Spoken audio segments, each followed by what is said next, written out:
Welcome back to ಅಮ್ಮ ಕೈ ಅಡುಗೆ ಯೂಟ್ಯೂಬ್ ಚಾನಲ್. ಈ ವಿಡಿಯೋದಲ್ಲಿ ನಾನು ಪಾಲಕ್ ಸಾಂಬಾರನ್ನ ಯಾವ ರೀತಿ ಮಾಡಬೇಕಂತ ತೋರಿಸ್ತಾ ಇದ್ದೀನಿ. ಈ ಸೊಪ್ಪನ್ನು ತಿನ್ನೋದ್ರಿಂದ ಮೈಯಲ್ಲಿ ಹಿಮೋಗ್ಲೋಬಿನ್ ಹೆಚ್ಚಾಗುತ್ತದೆ. ಇಲ್ಲಿ ನೋಡಿ, ನಾನು ಪಾಲಕ್ನ ತೊಗೊಂಡಿದ್ದೀನಿ. 12ರಿಂದ 15 ಇದೆ.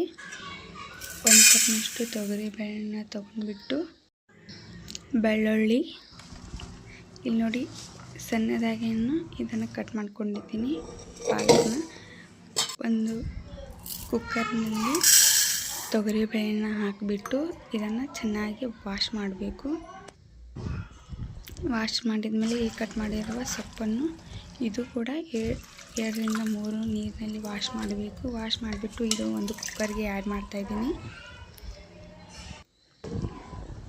ಆ್ಯಡ್ ಮಾಡಿಬಿಟ್ಟು ಇದರಲ್ಲಿ ನೀರು 1 ಲೋಟದಷ್ಟು ನೀರನ್ನು ಹಾಕಬೇಕು. ಹಾಕಿಬಿಟ್ಟು 1 ಟೊಮೆಟೊ, ಚೂರು ಅರಿಶಿನ ಹಾಕಿಬಿಟ್ಟು ಇದನ್ನು ಸ್ಟವ್ ಮೇಲೆ ಆನ್ ಮಾಡಿಬಿಟ್ಟು ಕುದಿಸಲಿಕ್ಕೆ ಇಡಬೇಕು. ನೋಡಿ, ತುಂಬಾ ಟೇಸ್ಟಿಯಾಗಿರುತ್ತೆ. ನೀವು ಚಪಾತಿ ಜೊತೆ, ಅನ್ನದ ಜೊತೆ ಅಥವಾ ಇಡ್ಲಿ, ದೋಸೆ ಈ ರೀತಿ ಎಲ್ಲರ ಜೊತೆನೂ ತಿನ್ಬೋದು. ಇದಕ್ಕೆ 4ರಿಂದ 5 ವಿಸಿಲ್ ಹೊಡೆಯೋವರೆಗೂ ಇದನ್ನು ಕುದಿಸಬೇಕು. ನೋಡಿ, ಇದು ಕುದ್ದಿದೆಯಲ್ಲ ಅಂತ ಇನ್ನೊಂದ್ಸಲ ಚೆಕ್ ಮಾಡಬೇಕು. ನೋಡಿ, ಈ ರೀತಿ ಕುದ್ದಿರಬೇಕು.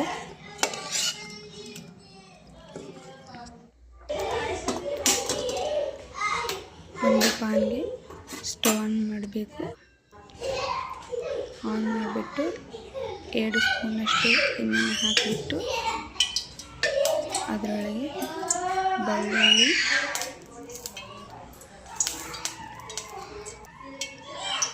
ನೋಡಿ ಈ ರೀತಿ ಬೆಳ್ಳುಳ್ಳಿನ ಹಾಕಿಬಿಟ್ಟಿದ್ದೀನಿ.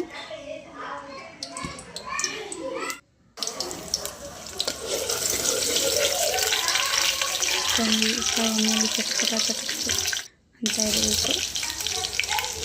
ಖಾರದ ಪುಡಿ, ಹೆಚ್ಚು ಖಾರ ಬೇಕಾದರೆ ಹೆಚ್ಚನ್ನು ಖಾರ ಹಾಕಬೇಕು. ಇಲ್ಲ ಚೂರಿ ಖಾರ ಬೇಕಂದ್ರೆ ಚೂರಿ ಹಾಕಬಹುದು.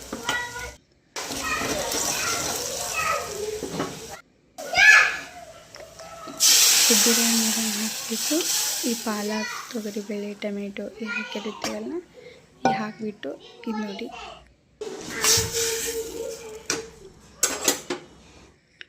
ಈ ಥರ ಚೂರುದಪ್ಪ ಇದೆಲ್ಲ ಇದನ್ನು ಸಣ್ಣದಾಗಿ ಒಂದು ಗ್ಲಾಸ್ನಿಂದ ಸಣ್ಣದಾಗಿ ಮಾಡಬೇಕು. ಇದನ್ನು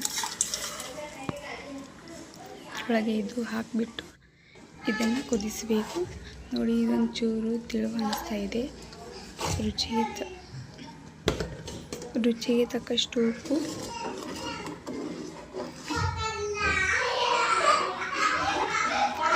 ಒಂಚೂರು ತಿಳುವ ಅನ್ನಿಸ್ತಾ ಇದೆ. ಅದಕ್ಕೆ 1 ಲೋಟದಲ್ಲಿ 1 ಕಪ್ನಲ್ಲಿ ಸ್ವಲ್ಪ ಒಂಚೂರು ಹಿಟ್ಟನ್ನು ಹಾಕಿಬಿಟ್ಟು ಇದು ಕಲಸಿ ಇದನ್ನು ಹಾಕ್ತಾಯಿದ್ದೀನಿ. ಈ ಹಿಟ್ಟು ಜೋಳದ ರೊಟ್ಟಿ ಮಾಡುವ ಹಿಟ್ಟಾಗಿರುತ್ತೆ. ಇದು ನೋಡಿ, ಈ ಥರ ಕುದಿಸ್ತಾ ಇದ್ದೀನಿ. ಚೆನ್ನಾಗಿ ಕುಂದಿದೆ.